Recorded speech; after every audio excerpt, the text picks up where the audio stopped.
The Bear Essentials podcast gives older bears a place to gather for real talk regarding topics and issues that they can relate to. Here at The Bear Essentials, we aren't just having conversations. We are looking to provide actionable intelligence through real-life experience and expertise of our guests. Our mission is to build a strong community that elevates and motivates people to go beyond their limiting beliefs by helping them realize that getting older is not an excuse to hibernate on their goals, but a reason to work harder. Hi, everyone. Thanks for tuning in. I'm your host, Charles Wallace. Today's guest is a former British soldier. He's also a best-selling author, TEDx speaker, a Guinness World Record holder, and an extreme adventurer who has raised large amounts of money for children impacted by war zones around the world.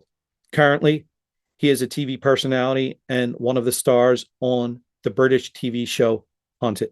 So without further ado, let's jump into my interview with Jordan Wylie. But first, a word from our sponsor. The Bear Essentials podcast is sponsored by Fire Beast Jerky. With flavors ranging from tropical flair to sweet reaper, Fire Beast has something for all jerky lovers. And with over 30 years of experience making small batch, big flavor jerky, Fire Beast is sure to deliver quality, affordable jerky directly to your doorstep anywhere in America.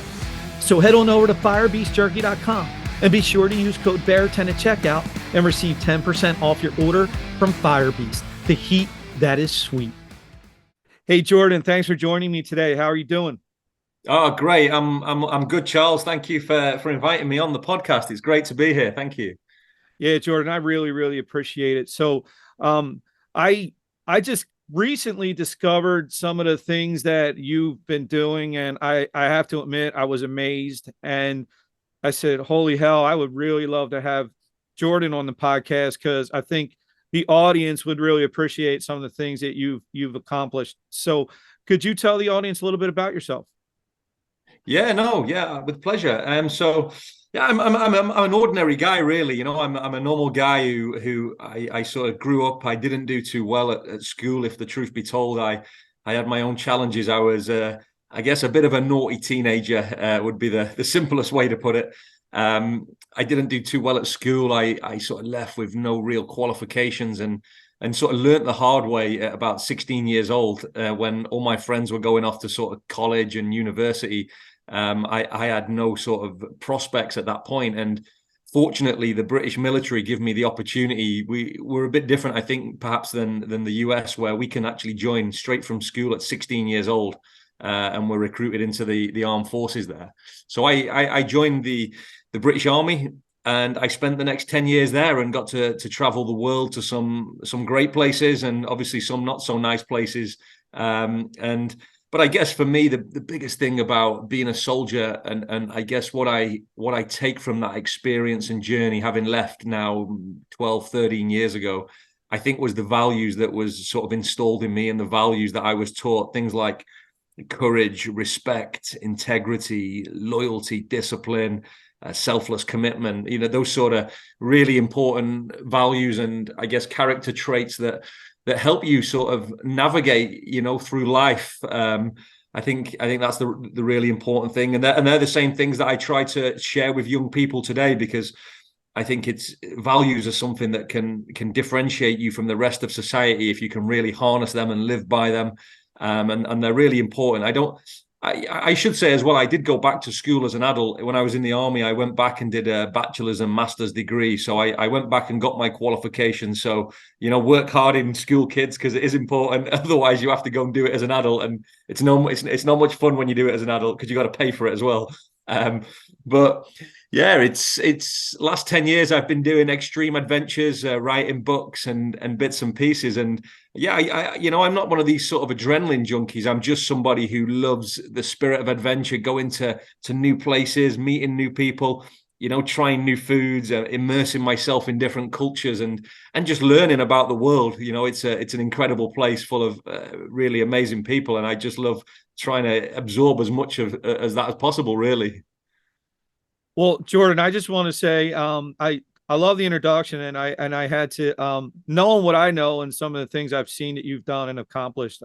I love that you introduced yourself as an ordinary guy. I thought that was because I'll tell you what, for an ordinary guy, you've done some extraordinary things, and listening to you talk about what you developed in the military as far as those characteristics and things, the selflessness, the commitment, all of that, it does make a lot of sense, because I think some of the things you've done, like I said, are really, really incredible.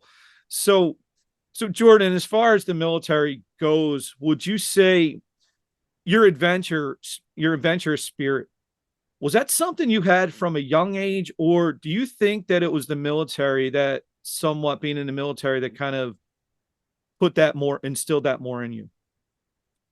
I think, yeah, I've always been somebody who loves adventure, and even from a little, being a little kid, a little boy, I would be wanting to climb trees and make a den or camp out overnight, or go fishing, or just be running around in fields or whatever it might be. So I think the spirit of adventure has always been with me since being a child, and to be honest, actually quite the opposite when I was in the military, because I think we were probably so busy with things like Iraq and the conflicts that was going on at the time. I actually didn't get to do as much adventure sort of training and things as I'd like. So although a lot of people who go in the military get these amazing opportunities to do things like that, and don't get me wrong, I had some great opportunities, but I think it was more after leaving the military. And to be honest, it probably linked closer to my own mental health and well-being than it does the military, because I found that just getting in the great outdoors is one of the best medicines you can have. And, whether it's super, super cold or super hot, I just love the extreme environments. I love how it tests you, as it tests your resolve, your resilience. It tests you as a character. And I think for me, I love going to very remote places, often places where people don't really venture to, or they don't really want to go to. And what I love about that is that when you're sort of in such a remote or extreme complex environment, you're sort of stripped completely of everything except for your own sort of physical and psychological capabilities. And I think that's where you sort of really find out what you're made of, when you're stripped of everything but your own physical and mental sort of strength and resilience. And yeah, for me, it was, I've had, like everybody, I'm no different. I've come out of relationships and had tough times, and had work stresses and those sorts of things. And sometimes it just gets the better of you. And I think, we have to look after our mental health. And I was diagnosed about 8 years ago now with severe depression and chronic anxiety, but it wasn't linked to the military. It was linked to my personal life. I think coming out of a long-term relationship with the mother of my daughter, and I guess seeing the mother of my daughter move on and start a new family with another guy and had more children and things, I found that very difficult to accept and to process. And I don't anymore find it difficult. Now I sort of respect the process and respect both of my former partner and a soon-to-be husband or whatever. And I found I was holding actually a lot of negativity inside me for no other reason, not because that person was a bad guy or he was anything negative, just because he was the new guy, and I had all this negative energy inside me, and actually it just weighed me down, and it made me, one thing that I've learned in the last, being a soldier and being a sort of civilian or adventurer, is that you can never change the past. What's done is done. You can't do anything about what has happened. So if you focus and you dwell on the past, it will only bring you down and tear you down. But what you can absolutely do is you can take all those lessons, things that you've got wrong and made mistakes with, and you can apply them to your future and make sure you don't do it again. And I think with any sort of problem or trauma you've experienced, you have to sort of have a bit of I would call it like a growth mindset. Take it as an opportunity to learn and move forward, not as something that's going to weigh you down and be an anchor to progress in life. And I always, even today, if I have some bad news or something doesn't go to plan, straight away I've sort of rewired my brain to say, okay, let's take some positives from this. What we're going to learn from this situation, because all the successful things that you do in life are, of course, they're great and they're amazing, but you don't really learn that much when you're just good at things all the time.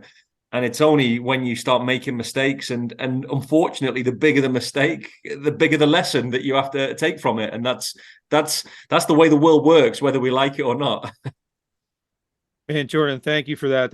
I think that's so many people, I think especially men, are going through that, because I think, let's be honest, I think as men we're more afraid to open up about it. So I think someone like you being willing to come on a show like mine and talk about it, I think that's really helpful to others to be more willing to open up about it. So Jordan, as far as I know, God, you've done so much, and I know we only got about 45 minutes, so I want to kind of condense it to give the audience a little bit of a flavor of some of the amazing things that you've done. I know after the military, you went into maritime security, I believe, and you've written a few books. One of the books, I believe, was called Citadel, that talked about your time in security, dealing with the Somali pirates. Could you talk a little bit about that? Yeah. I guess, like, when I was in the military, I was because I didn't have any qualifications when I joined the army. You're quite limited and restricted in terms of your role, and fortunately or unfortunately, however you look at life, if you don't have any qualifications, you go into a combat fighting role. So I was in an armored unit. So tanks was sort of my speciality, if you like, and main battle tanks. So when you come out of the military, there isn't much scope for fighting troops in civilian life, and hopefully never will be. We don't want that. But I think a lot of people who have served on the front line as frontline soldiers, we transition into the private security sector, and the same in the US, as we know, lots of these men and women go out to places like Iraq and Afghanistan as contractors. And when I left the military in 2009, I went straight into maritime security. That was like the emerging threat of Somali piracy at the time. That was like what was sort of bubbling away off the east coast of Africa.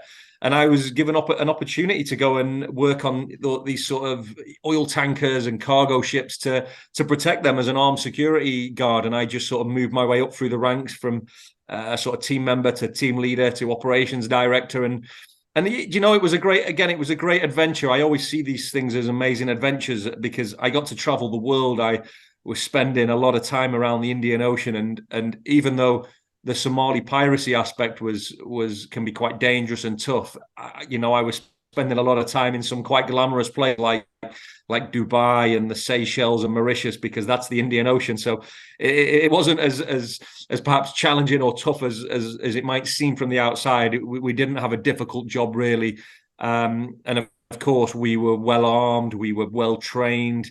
We always had the upper hand against some very poorly trained, poorly equipped armed criminal gangs or pirate groups, whatever you want to call them. And I wrote a book about my sort of 5 years doing that, and the book fortunately did really well and what have you. But I tried to tell a balanced story, because I think it's very easy to sort of see the West as the good guys and the local pirates as the bad guys. But I wanted to tell a bit more sort of reality of the situation, because the Western, the shipping industry, which was primarily from the West, we were dumping toxic waste in their waters. We were offloading sewage. We were exploiting their fish stocks. So the pirates often they saw it in their eyes as a way to fight back against an unfair sort of society at the time. And so I don't think it was ever as clear cut as we're the good guys and they're the bad guys. You got to remember, Somalia for many years didn't have a functioning government. It had a lot of lack of opportunity, a lack of governance, a lack of prospects. Most of the country didn't have jobs, and the salaries were very low. So I think it's very easy to take the high and mighty ground and say, we were doing a good job protecting things, but actually we were making a lot of money out of an industry and somebody else's problems. So I'm not, I don't think, naive enough to think that we were just great guys doing a great job. I think we were part of something that was a lot more complex, and that was the story I tried to tell. I just tried to tell the story as I saw it as a young lad from a normal upbringing, and I didn't have any hidden agenda or strategic objective. I just said what I saw and how I saw it, and there was as many bad things going on in the security industry at the time, in terms of people moving guns around the world illegally, people lack of training, lack of competency from ex-military guys and girls and things. So yeah, I just wanted to tell the truth and not maybe what the media was reporting. Yeah, it seems like nowadays that there definitely is I don't even think it's a fine line between the truth and sometimes what's reported to us. So I really appreciate your openness and honesty, the way you spoke about it. And I haven't read the book, but when I was reading a little bit about it, and I took that from it, the balanced way that we're talking about it. So I can really appreciate your openness and honesty about that. So Jordan, as far as your adventures, kind of want to tie this together. It seems like a lot of the things you do, your adventures, you kind of wrap it all into raising money and awareness for worthy causes and charities. I think that one of the figures I've seen, I think as of now, you've raised well over £1 million at this point, I believe, all in all, for numerous charities. So what you talked earlier about a growth mindset, what finally clicks in your head? You go, you know what, not only do I love the adventure, let me see if I can use it to actually do some more good and to help raise money and awareness for things. How does that kind of come about? Yeah, I think it's a great question. And I think for me, the reality of it is it's having a purpose in life. I think when I left the military as a soldier, and you sort of take your uniform off and your medals and you stop polishing your boots for the final time and all that sort of stuff, I think you although you don't really realize it when you're in the military, you actually lose something quite special. You lose a part of you the moment you walk away from that career, and you don't really appreciate that until it's gone. And I remember sort of being lost for quite a few years, thinking, where do I fit into society now? What's my role? Because as a soldier, that's all I knew from when I was 16 years old. Everything, my life was so structured and disciplined. I knew where I had to be, what I was wearing, what my purpose, my job was, and life was life is very simple when you're in the military. It's a lot simpler than people think, because everything is sort of there for you to just stick to the plan and nothing will sort of go wrong. And I think when I left the military, I really struggled to adapt to finding where I fit back into society. And one thing was sort of my mental health breaking down with my former partner, as I was mentioning, and I was looking for a way to sort of rehabilitate myself, and I found adventure in the outdoors. So I started challenging myself with expeditions, whether it be climbing, rowing, paddling, running. And I realized that, this was something I loved doing. And I thought, well, what about if I can have a positive impact on the world by doing something that I love doing? And I thought, that's the jackpot. If you can do something every day that you love and it can benefit others, well, we're all winning at life. And that's what sort of that's the mantra that I've taken forward. I think when I was a soldier serving on operations, I'd lost friends and colleagues, in conflict zones. I found it difficult, but one thing I found even more difficult than losing friends and colleagues, strangely, was seeing the impact of war on children in conflict zones. I was always able to sort of process when I lost a colleague, because it was, in a weird way, it was part of the process of war that people would, that soldiers die. And even though even though it's tragic and it's sad, I could understand that soldiers get killed in conflict zones. That is, and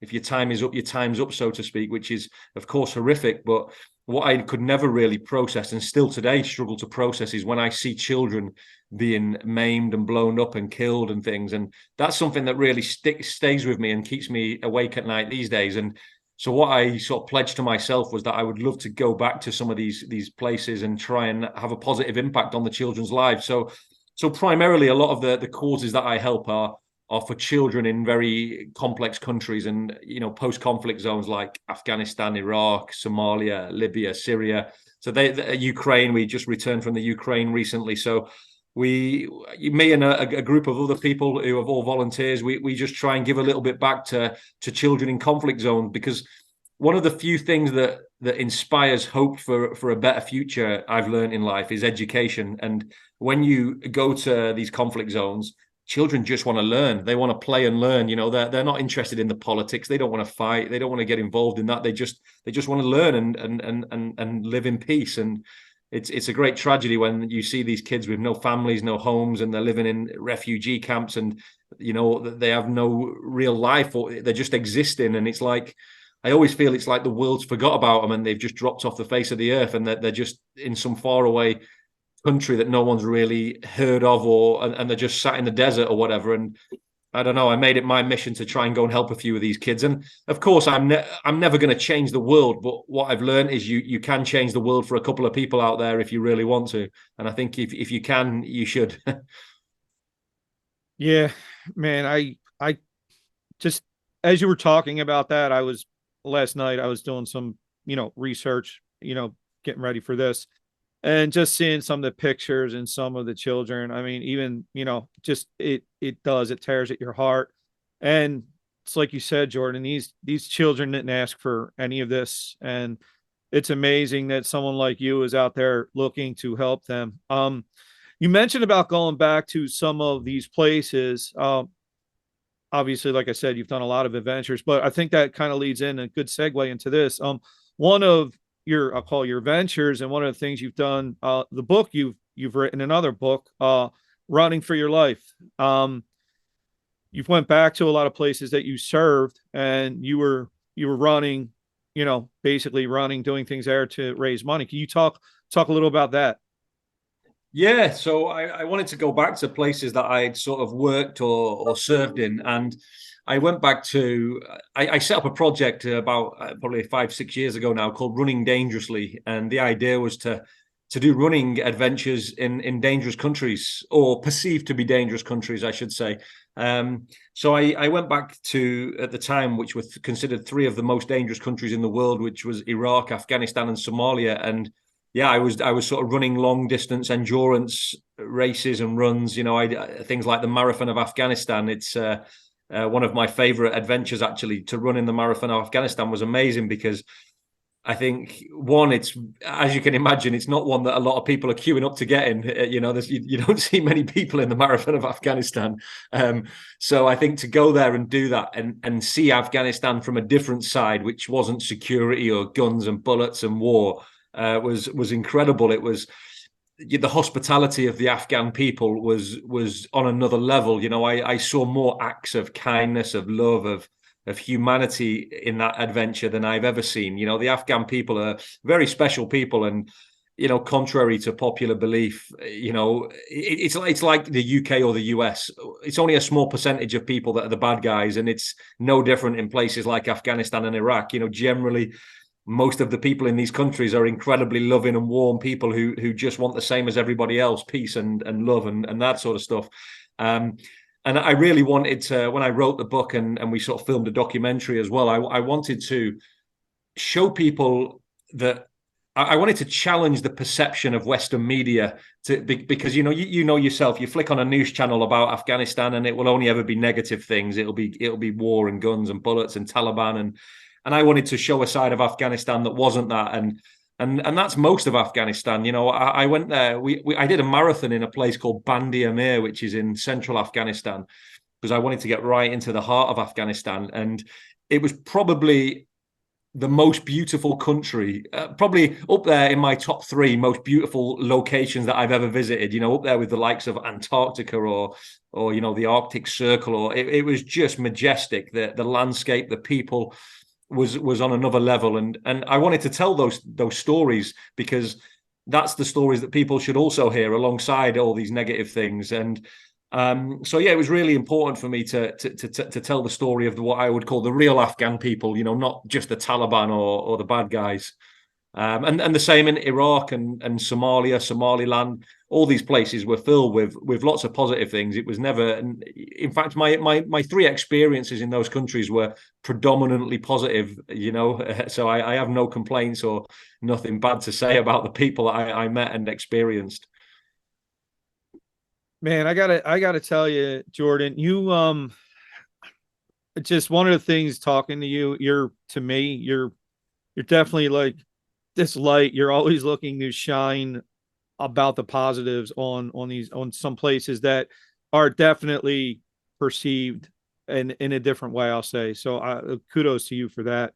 Couple of the other adventures I wanted to talk about. There was one that I read that you did that really, a lot, like I said, a lot of amazing things you've done, but there was one that really stood out to me. I've had the, I've been fortunate enough to interview a few people who have, been to Everest. And I saw that you climbed Kilimanjaro, but you did it barefooted. Yeah. Yeah. I like to do things a little bit differently, I guess. And to be honest, the sort of story behind this one, this was, probably nearly 10 years ago now. And a couple of my friends from the military, they were going to climb Kilimanjaro, which is a big mountain. It's certainly not on the scale of Himalayan mountains, the Everest and the 8,000 meters. Far from that. In fact, it's a relatively, well, it's the biggest freestanding mountain in the world. They call it the roof of Africa. But it's an achievable mountain for anyone who's got a decent level of fitness and a bit of grit and determination. So it's definitely achievable for a lot of people. And we were doing some fundraising. One of my friends, he wanted to fundraise for a cancer charity because one of his family members had been really affected by it. And I looked at the sort of Kilimanjaro challenge, and I just thought, tens of thousands of people climb this mountain every year. It's a very popular mountain, not just for mountaineers, but for adventurers, for even, dare I say, tourism as well. And I just thought, if we're going to raise some money here, we need to do it differently. Because how do we differentiate ourselves from the rest of the world that's trying to climb it for a good cause? So I proposed to, let's do it with no shoes on. Let's do it barefoot and give it a bit of identity. Call it Barefoot Warrior, and we'll climb it like some of the local tribes do. And of course, my friends thought it was a stupid idea. It was bonkers. It was crazy. Why would we do that? But they supported my idea, and they came and we did it. And I did it with no shoes on. It took a little bit longer, a few cuts and grazes, but we raised.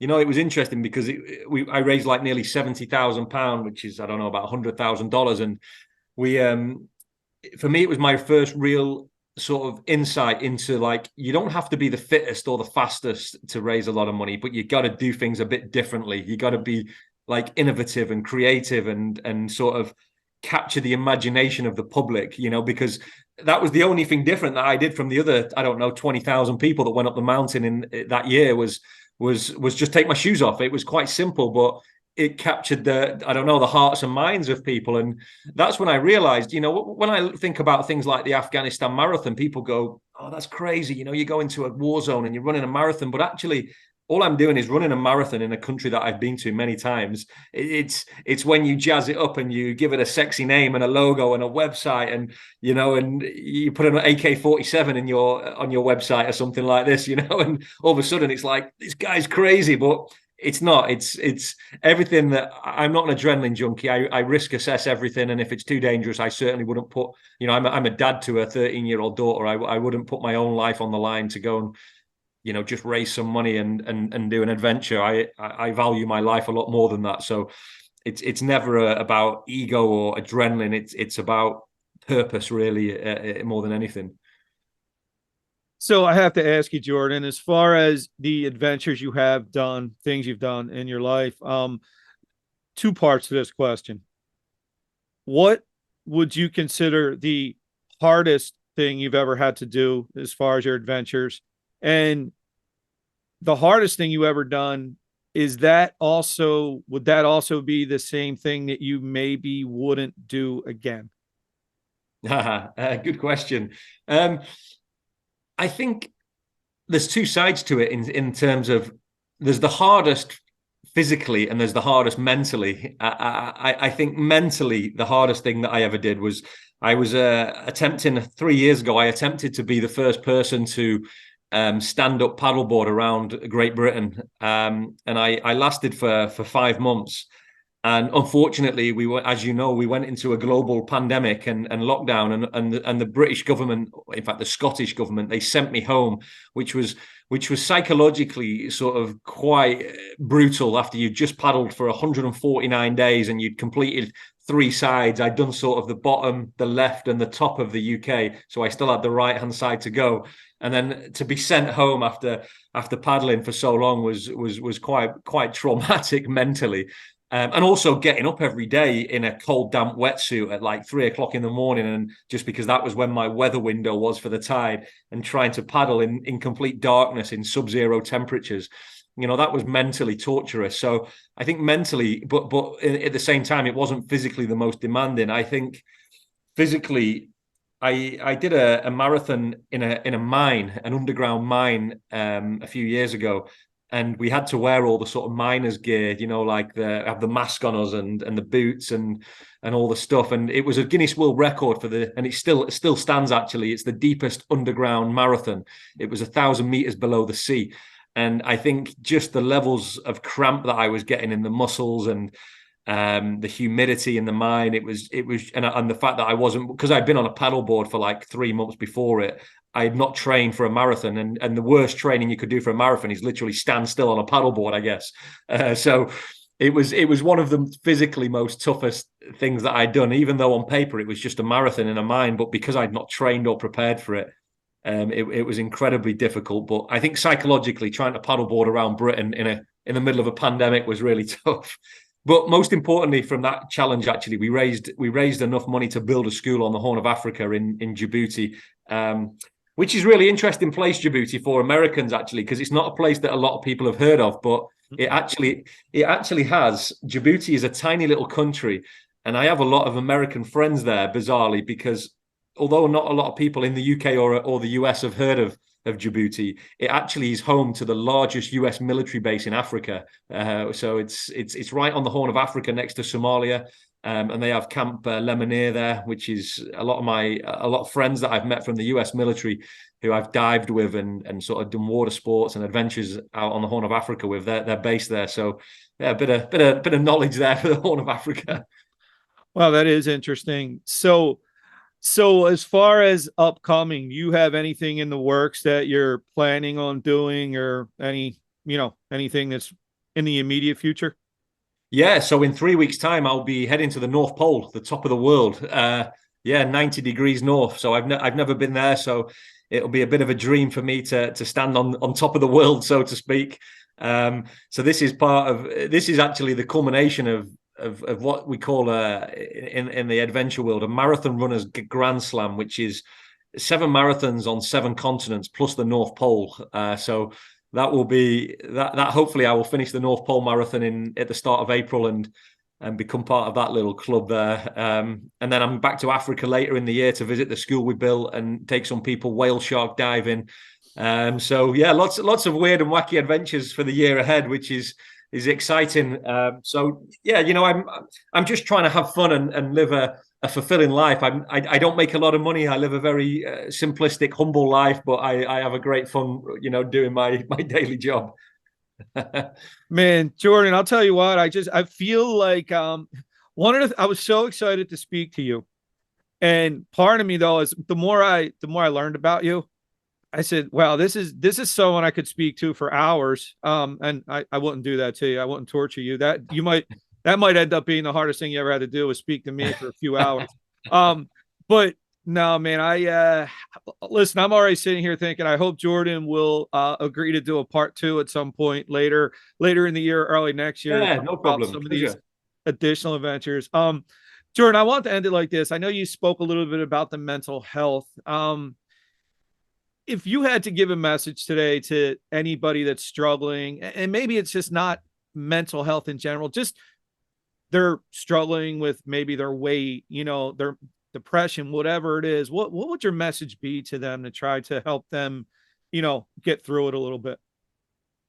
It's a good question. It's a tough one as well. I think when I always try to sort of think about what I've learned in my life, and I think, when I've tried to avoid issues or sort of push them aside, they don't go away. Those issues sort of get bigger. So I think one of the biggest things you have to do, whatever the issue is going on in your life, whether it's love, business, relationships, mental health, physical health, I think you have to take responsibility. You have to look yourself in the mirror and if you're deciding that you want to change something, only you can do that. And you have to believe in yourself as well, because I spend a lot of time trying to get other people to believe in me, sponsors and donors and things. But actually, it's got to start with you. You have to 100% live and breathe that goal, whatever it is. If it's to lose a couple of pounds, or if it's to get a better job, or if it's to work on your own mental health, you've got to wake up every day with a goal of willing to try and be a better person. And I think you also have to appreciate that excuse the cliche, but Rome wasn't built in a day. You're not going to get better tomorrow. It's a work in progress. And also, it's okay not to be okay. I have bad days where I feel I don't want to get out of bed. I can't be bothered today, or I don't want to see anybody. That's normal. That's being human. I don't think. Don't be so harsh on yourself. Don't be too brutal on yourself as well. I think it's okay to have a down day and a dark day and a bad day as well. It's when you start having a lot of those, that's when it becomes a concern. But speak out to people as well. I think one of the worst things that I didn't do for many years was just bottle it up and hold my feelings of anxiety and depression inside me. I think there will be people around you who you trust. Maybe not everybody, but there'll be people who love you and support you and care about you. And if you don't want to speak to them, speak to a professional, someone who you don't feel like you're going to be judged by. Speak to a medical professional, or many times I've been to psychotherapists, and there's nothing wrong with that. These are people who deal with this sort of thing every day. And I would also say you're not alone. There's thousands, millions of other people going through what you're going through. And so people have experience and knowledge of this sort of thing. But yeah, you every day is a new day. Somebody said to me once, I think he was a US Navy SEAL, and he said to me, never quit today, always quit tomorrow. And of course, tomorrow never comes, because you feel better. You feel a new person tomorrow. After a good night's sleep and you've had a rest, you feel a new person. So yeah, I think attitude is everything in life. I think, you have to stay positive. Positivity is infectious as well. I would also say keep good company. Think about the people you surround yourself with, because when I look back on my life, even in recent years, I've surrounded myself people that were sometimes quite toxic and negative influences, and it's easy to become a product of that very quickly if you're not careful about who you spend your time with. Spend time with people who inspire you, who you share the same values with, who love you and you love them, and you can help each other. But yeah, it's been a privilege to be on the podcast, Charles, and if I can ever help in the future, just give me a shout anytime. Jordan, thank you so much. Just where can people find you at? Like to end with that. Yeah, I'm on my website is jordanwiley.org. I'm on Instagram and LinkedIn. That's the only ones I'm on these days. I try to minimize my time on these digital platforms because but I want to be outside. But it has great benefits, because that's how we found each other. Well, Jordan, thank you so much. Obviously, best of luck with all your future adventures. I hope not only do you succeed and crush them as far as your own goals, but I hope you raise a hell of a lot of money along the way. So thank you so much. And thanks everybody for listening. Really appreciate it. Take care. Bye. This has been the Bare Essentials. Thanks for listening. And remember, never hibernate on your goals.